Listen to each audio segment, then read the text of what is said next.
జూబ్లీహిల్స్ ఉప ఎన్నిక ప్రచారం రసవత్తరంగా సాగుతోంది. భారీ స్థాయిలో నామినేషన్లు వచ్చినప్పటికీ పోటీ ప్రధానంగా 3 పార్టీల మధ్య ఉంటుంది.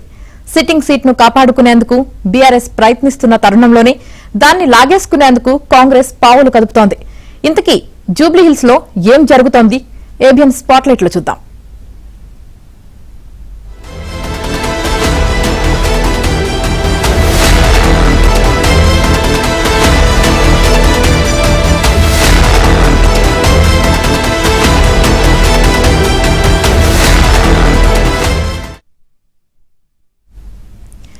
జూబ్లీహిల్స్ ఉప ఎన్నికలో కాంగ్రెస్ వ్యూహమేంటి? సర్వే రిపోర్టులు ఏం చెబుతున్నాయి? ఈ ఎన్నికను హస్తం నేతలు ప్రతిష్టాత్మకంగా తీసుకోవడానికి కారణమేంటి? ఉప ఎన్నిక ప్రచార బరిలోకి సీఎం రేవంత్ ఎంటర్ అయ్యేది ఎప్పుడు?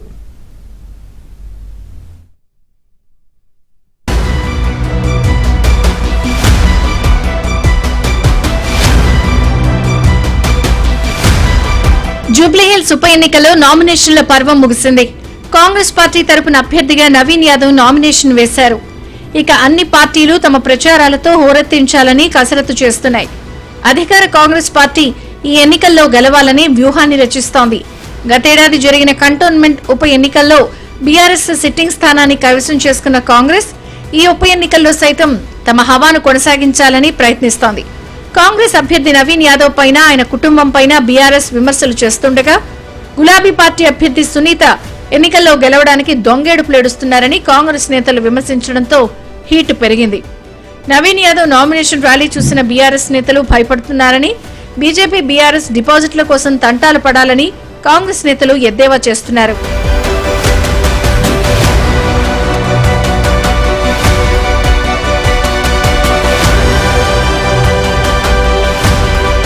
గ్రేటర్ ఎన్నికల్లో మేయర్ పీఠం దక్కించుకోవాలంటే జూబ్లీహిల్స్ ఉప ఎన్నిక గెలవాల్సిందేనని కాంగ్రెస్ నేతలు టార్గెట్ గా పెట్టుకున్నారు. ఇక ప్రభుత్వం ఏర్పడి 22 నెలలు పూర్తయిందని, ఈ ఉప ఎన్నికను ప్రభుత్వ పాలనకు రెఫరెండంగా చూడాలని హస్తం పెద్దలు భావిస్తున్నారు. మహేష్ కుమార్ గౌడ్ పీసీసీ చీఫ్ గా బాధ్యతలు చేపట్టిన తర్వాత జరుగుతున్న తొలి ఎన్నిక ఇది. మరోవైపు పార్టీ ఇన్ఛార్జిగా మీనాక్షి నటరాజన్ ఎదుర్కొన్న తొలి ఎన్నిక కూడా ఇదే కావడంతో ఫలితంపై ఉత్కంఠ నెలకొంది. ఉప ఎన్నిక ప్రచారం కోసం 3 మంత్రులను ఇన్ఛార్జీలుగా నియమించారు. మరోవైపు 28 మంది కార్పొరేషన్ చైర్మన్లతో సైతం దాదాపు 50 రోజులుగా కాంగ్రెస్ పార్టీ ప్రచారం చేయిస్తోంది. ఇప్పటికే నియోజకవర్గంలో పలు అభివృద్ధి కార్యక్రమాలకు ప్రభుత్వం శంకుస్థాపనలు చేసింది. 40 మంది స్టార్ క్యాంపైనర్లను ఏఐసీసీ ప్రకటించింది.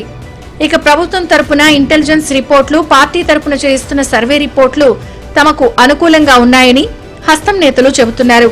ఇప్పటికే డివిజన్ల వారీగా బూత్ స్థాయి కార్యకర్తలకు శిక్షణ తరగతులను నిర్వహించిన హస్తం నేతలు ప్రచార ఎజెండా, ప్రచార షెడ్యూల్ సిద్ధం చేసినట్లు సమాచారం.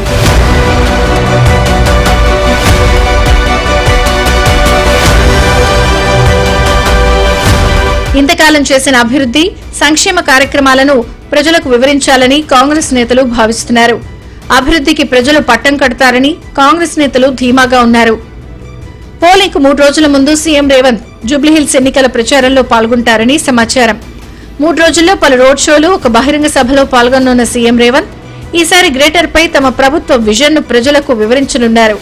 ఇక అభ్యర్థి ఎంపికకు ముందే జూబ్లీహిల్స్ నియోజకవర్గ ఓటర్లను టార్గెట్ చేస్తూ అక్కడి సినిమా పరిశ్రమకు చెందిన 24 క్రాఫ్ట్స్ ప్రతినిధులతో సీఎం రేవంత్ సమావేశాలు నిర్వహించారని, దాంతో పరిస్థితులు కాంగ్రెస్ కు అనుకూలంగా మారాయని ఆయన సన్నిహితులు చెబుతున్నారు.